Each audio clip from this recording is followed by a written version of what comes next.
What comes to your mind when you hear the word protein? The usual response is meat. But here's the thing. This common belief that meat equals protein isn't entirely accurate. Animal proteins come with their own issues.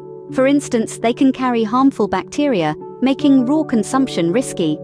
Moreover, cooking these proteins initiates a process where amino acids link together, resisting digestion. This makes absorption of these proteins challenging.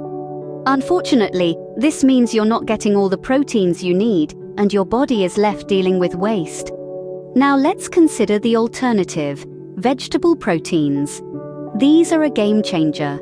Unlike animal proteins, plant proteins can be safely consumed raw, allowing us to maximize their health benefits.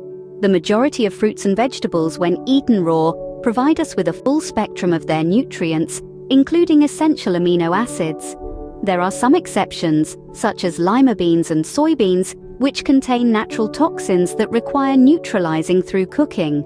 However, these are more the exception than the rule. When we cook fruits and vegetables, especially at high temperatures, we risk damaging their nutritional value.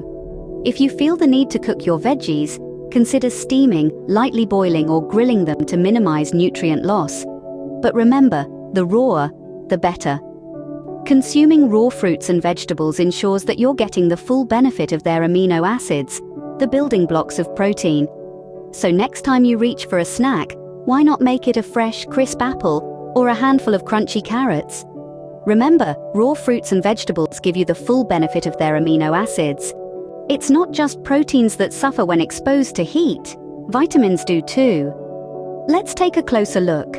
Vitamins like thiamine, vitamin B, and C lose their potency during the cooking process. Thiamine, for instance, doesn't fare well in anything with a pH higher than 6. Above this level, almost all of the vitamin breaks down, becoming virtually useless to your health. This is why baked goods like crackers and cookies have virtually no thiamine. Then, there are the lipid-soluble vitamins like K, E, D, and A. They suffer nearly a 50% drop in their effectiveness when exposed to heat. The story doesn't end there. The canning process, a common method for preserving fruits and vegetables, is quite damaging, especially to vitamins like B6. So what's the takeaway? Fresh is best. Fresh fruits and vegetables consumed raw retain the full potency of their vitamins. So when you choose to cook your food, you're not only losing protein, but also valuable vitamins. And let's not forget about fats. When heated too high, lipids undergo a transformation, bonding with our body cells and creating blockages. This cell dysfunction over time can raise your risk of heart disease and cancer. But the real villain here is deep frying. Foods bathed in boiling oil are loaded with these harmful lipids.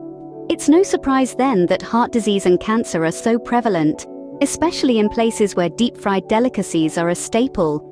So, the next time you're tempted by that deep-fried snack, think about what it's doing to your body.